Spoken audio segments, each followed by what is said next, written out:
เฮาคนลาวลูกหลานลาวเสื้อชาติลาวจะร่วมใจปกปักรักษาและสร้างสาพัฒนาประเทศชาติให้มีแต่ความรุ่งเรืองศรีวิไลไผหากมาเพมาจะตีให้มุนทลาย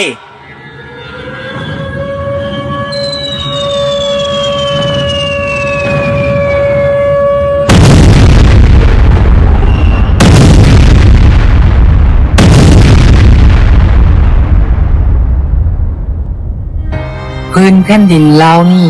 หลายห้อยปีถึกหมองมนเลือดลาวไหลลังล้นคนลาวแค้นอังใจ ถึงเมื่อยามลาวได้มีผักนำพาประสาเฮาห่วมแหงต่อยตีมานบ้าปลดปล่อยมาจนได้ดินแดนแสนหักยิ่งคนจริงได้เป็นคนชาติจริงได้เป็นชาติเอกราชเทียงแท้โลกากว้างเขาซาลือ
สา